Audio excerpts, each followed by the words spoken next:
전 세계가 2019년 11월 이후 큰 재난을 겪게 될 것이다.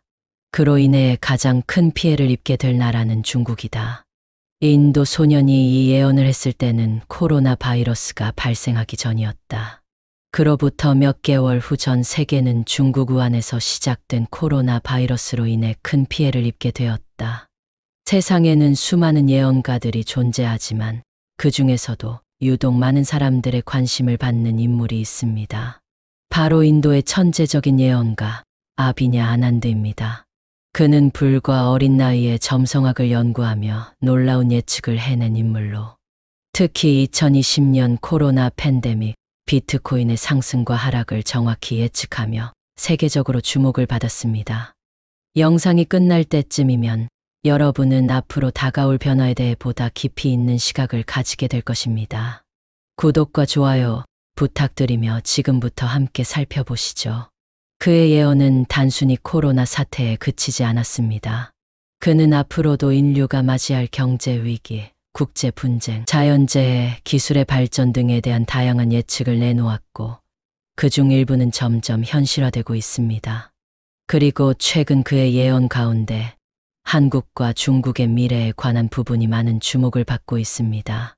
그렇다면 아비냐 아난드가 남긴 예언 속에서 한국과 중국은 어떤 운명을 맞이하게 될까요?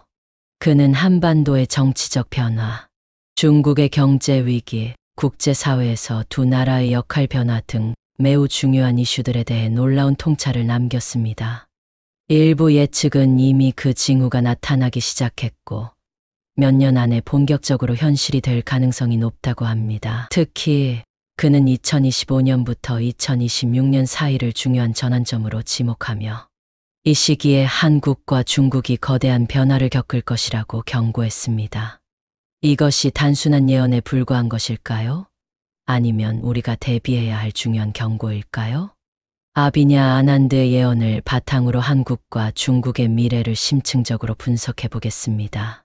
경제, 정치, 국제관계, 자연재해, 기술혁신, 사회적 변화 등 다양한 분야에서 두 나라가 어떤 운명을 맞이할 것인지 자세히 살펴보겠습니다. 한국과 중국 운명의 갈림길에 서다. 전 세계의 경제 흐름은 늘 변화하지만 2025년부터 2026년까지의 변화는 단순한 경제 주기가 아니라 패권의 이동을 의미하는 거대한 흐름이 될 것이라고 아비냐 아난드는 말했습니다. 특히 그는 한국과 중국이 앞으로 몇 년간 중요한 변곡점을 맞이할 것이며 두 나라의 운명이 크게 갈릴 것이라고 경고했습니다. 그렇다면 그는 한국과 중국에 대해 어떤 예언을 남겼으며 우리는 그 예언을 어떻게 해석해야 할까요? 한국과 중국이 중요한 이유. 아비냐 아난드는 왜 수많은 나라 중에서 특히 한국과 중국을 강조했을까요?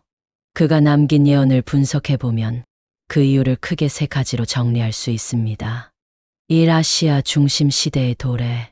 아비냐 아난드는 미국과 유럽 중심의 세계 질서가 흔들리고 있으며 아시아가 점점 더 중심이 되는 시대가 올 것이라고 예측했습니다. 그 중에서도 한국과 중국은 경제적 기술적으로 가장 중요한 역할을 맡게 될 것이라고 말했습니다. 이 경제 구조의 변화. 세계 경제는 지금까지 미국 중심의 자본주의 경제 모델로 운영되었습니다. 하지만 그는 2024년 이후 새로운 경제 질서가 등장할 것이라고 분석했습니다. 한국과 중국은 기존 질서의 변화 속에서 새로운 경제 시스템을 주도할 가능성이 높은 국가라고 합니다. 3. 지정학적 긴장과 갈등. 한국과 중국은 모두 지정학적으로 중요한 위치에 있습니다. 중국은 미국과의 패권 경쟁 속에서 핵심적인 역할을 하고 있으며 한국은 미국, 중국, 일본, 러시아 사이에서 중요한 외교적 선택을 해야 하는 나라입니다. 이런 지정학적 요소가 앞으로의 한국과 중국의 운명을 크게 좌우할 것이라고 합니다. 그의 예언 속에서 한국과 중국이 어떤 미래를 맞이할 것인지 구체적으로 살펴보겠습니다. 2025년에서 2026년 한국과 중국의 운명을 가를 세 가지 변수. 아비냐 아난드는 2025년부터 2026년 사이 한국과 중국이 세 가지 중요한 변화를 겪게 될 것이라고 말했습니다. 변수 1. 중국의 경제 위기와 한국의 기회. 중국은 지난 수십 년간 세계 경제의 중심으로 떠올랐습니다. 하지만 2024년 이후 중국 경제는 심각한 위기를 맞이할 가능성이 크다고 합니다. 부동산 거품 붕괴. 중국의 부동산 시장은 오랫동안 과열 상태였으며 이미 일부 대형 부동산 기업들이 파산하고 있습니다. 아비냐 아난드는 2025년에서 2026년 사이에 중국의 부동산 위기가 더욱 심각해질 가능성이 높으며 이로 인해 금융 시스템이 흔들릴 것이라고 경고했습니다. 글로벌 공급망의 변화. 미국과 유럽이 중국에 대한 의존도를 낮추고 새로운 생산 기지를 찾고 있습니다. 그는 한국이 이 과정에서 반도체, 배터리, 첨단 기술, 산업을 중심으로 중요한 역할을 하게 될 것이라고 분석했습니다. 결국 중국의 경제 위기가 한국에게는 오히려 새로운 기회가 될 수 있다는 것입니다. 하지만 한국도 이에 대비하지 않으면 경제적 혼란을 피할 수 없을 것입니다. 변수의 지정학적 충돌. 한국과 중국의 관계 변화. 아비냐 아난드는 2025년-2026년 사이 한국과 중국의 관계가 새로운 국면을 맞이할 것이라고 예측했습니다. 미국과 중국의 패권 경쟁이 본격화되면서 한국은 더욱 어려운 선택을 해야 하는 상황에 놓일 것이라고 말했습니다. 한국은 전통적으로 미국과 강한 동맹을 유지하고 있지만 중국은 한국 경제에 매우 중요한 영향을 미치는 나라입니다. 따라서 한국은 외교적으로 신중한 선택을 해야 하며 잘못된 판단을 하면 경제와 안보 모두 위기를 맞을 가능성이 크다고 경고했습니다. 특히 그는 2025년경 한국이 중국과의 경제 협력 관계에서 중요한 변화를 맞이할 것이라고 말했습니다. 이 변화가 한국에 유리하게 작용할지 아니면 위기로 작용할지는 한국 정부와 기업들이 어떻게 대응하느냐에 따라 달라질 것이라고 합니다. 변수 3. 한반도의 안보 위기와 통일 가능성. 아비냐 아난드는 한국과 중국이 긴밀한 관계를 유지하는 가운데 한반도의 지정학적 변화도 중요한 변수로 작용할 것이라고 분석했습니다. 북한과의 관계 변화. 그는 2025년-2026년 사이 북한이 중요한 결정을 내릴 가능성이 높다고 예측했습니다. 국제 정세와 경제적 상황에 따라 북한이 개방 정책을 시도할 수도 있으며 반대로 강경 노선을 선택할 수도 있다고 말했습니다. 한국은 이에 따라 새로운 외교적 접근을 시도해야 하며 북한 문제를 어떻게 다루느냐에 따라 경제적 군사적 운명이 달라질 것이라고 했습니다. 한반도의 통일 가능성. 그는 2030년 이전까지는 완전한 통일보다는 점진적인 변화가 가능성이 높다고 분석했습니다. 다만 2025년에서 2026년 사이에 한반도 정세가 크게 요동칠 가능성이 있으며 이 과정에서 한국과 중국의 관계도 중요한 변곡점을 맞을 것이라고 말했습니다. 우리는 어떻게 대비해야 하는가? 아비냐 아난드는 미래를 바꿀 수는 없지만 대비할 수는 있다고 말합니다. 그는 한국과 중국의 미래를 전망하며 우리가 준비해야 할 몇 가지 중요한 사항을 강조했습니다. 경제 변화에 대비하라. 한국은 중국 경제 의존도를 줄이고 독자적인 기술력과 산업 경쟁력을 키워야 한다고 조언했습니다. 특히 AI, 반도체, 친환경 기술, 우주산업 등 미래 산업에 적극 투자해야 한다고 했습니다. 외교적 균형을 유지하라. 한국은 미국과 중국 사이에서 전략적 균형을 잘 맞춰야 하며 어느 한쪽에만 의존하는 것은 위험할 수 있다고 말했습니다. 한반도의 변화에 대비하라. 북한 문제는 예측 불가능하지만 한국은 어떤 변화가 오더라도 기회를 잡을 준비를 해야 한다고 조언했습니다. 결론. 한국과 중국 선택의 기로에 서다. 아비냐 아난드는 한국과 중국이 앞으로 몇 년간 가장 중요한 변화를 겪게 될 나라라고 말했습니다. 우리는 그의 예언이 현실이 될지 아직 알 수 없습니다. 하지만 그의 분석이 의미하는 바를 깊이 고민하고 미래를 준비하는 것은 우리의 몫입니다. 아비냐 아난드는 누구인가? 전 세계에는 수많은 예언가들이 존재합니다. 중세 시대의 노스트라다무스부터 현대의 바바 반가까지 인간은 늘 미래를 알고 싶어 했고 그들의 예언을 주목해 왔습니다. 하지만 오늘 우리가 이야기할 인물은 전통적인 예언가들과는 조금 다릅니다. 그는 신비로운 예지력을 가졌다고 주장하는 점성가도 아니고 초자연적인 존재와 교감한다고 말하는 영매도 아닙니다. 그는 단순한 어린 소년이었습니다. 하지만 이 소년은 전 세계를 놀라게 했고 지금도 수많은 사람들이 그의 말을 주목하고 있습니다. 그의 이름은 아비냐 아난드, 인도에서 태어난 신동 점성가입니다. 천재 소년의 등장. 아비냐 아난드는 단순한 예언가가 아니라 철저한 계산과 분석을 바탕으로 미래를 예측하는 점성학자입니다. 그는 불과 6살 때부터 점성학에 관심을 가지기 시작했고 8살 때 이미 고대 점성학 서적을 읽으며 미래를 분석하는 법을 익혔다고 합니다. 인도는 점성학이 오랜 역사를 가진 나라입니다. 인도의 베다 점성학은 수천 년 전부터 내려온 전통적인 방식으로 단순한 운세를 보는 것이 아니라 전체의 움직임과 인간 사회의 변화를 연관지어 분석하는 학문입니다. 아비냐 아난드는 이 베다 점성학을 깊이 연구하며 놀라운 통찰력을 보이기 시작했습니다. 그는 단순한 취미로 점성학을 배운 것이 아니라 인도의 여러 대학에서 정식으로 학문을 연구하며 과학적인 접근을 시도했습니다. 그리고 그가 남긴 예언 중 일부가 현실이 되면서 전 세계가 그를 주목하기 시작했습니다. 코로나 팬데믹을 정확히 맞힌 소년. 아비냐 아난드가 세계적으로 주목받게 된 결정적인 계기는 바로 2020년 코로나 팬데믹을 정확히 예측한 것입니다. 그는 2019년 8월 자신의 유튜브 채널을 통해 한 가지 예언을 발표했습니다. 2019년 11월 이후 전 세계가 큰 위기를 맞이할 것이다. 이 위기는 경제적 붕괴를 가져오며 인류는 심각한 고통을 겪게 될 것이다. 특히 전염병과 관련된 대혼란이 발생할 가능성이 크다. 2020년 3월 이후 전 세계가 극심한 혼란에 빠질 것이며 이 상황은 2021년까지 이어질 것이다. 그가 예언한 시기는 놀라울 정도로 정확했습니다. 불과 몇 개월 뒤인 2019년 12월 중국 우한에서 코로나19가 발생했고 2020년 3월부터는 전 세계가 봉쇄와 경제적 타격을 겪기 시작했습니다. 그의 예언이 맞아떨어지면서 사람들은 그의 점성학적 분석 방식에 주목하기 시작했습니다.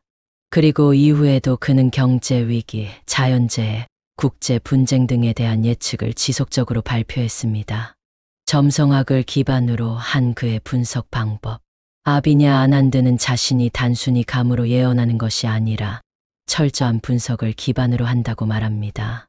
그가 사용하는 방법은 베다 점성학과 천문학적인 계산입니다. 행성의 움직임 분석.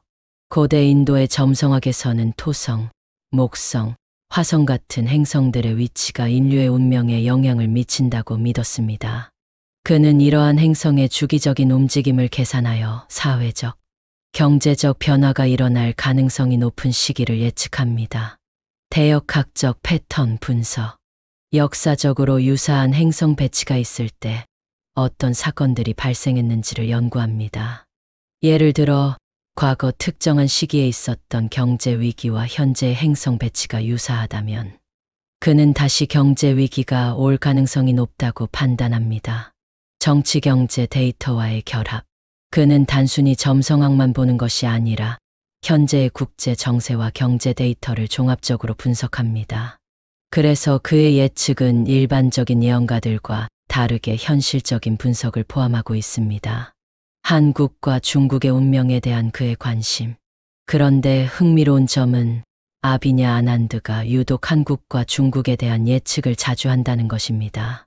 그는 한국과 중국이 향후 아시아에서 가장 중요한 역할을 할 나라들이라고 말하며 중국의 경제 변화, 한반도의 군사적 긴장, 한국의 기술 산업 성장, 중국 내부의 정치적 불안정성 등을 자주 언급했습니다. 그가 주목한 2025년에서 2026년은 한국과 중국이 거대한 변화의 시기를 맞이할 시점이라고 말합니다. 그리고 우리는 이미 그 징후를 조금씩 목격하고 있습니다. 이제 우리는 그의 예언 속에서 한국과 중국이 앞으로 어떤 방향으로 나아가게 될 것인지를 본격적으로 살펴볼 것입니다. 과연 그의 예언은 또다시 현실이 될까요?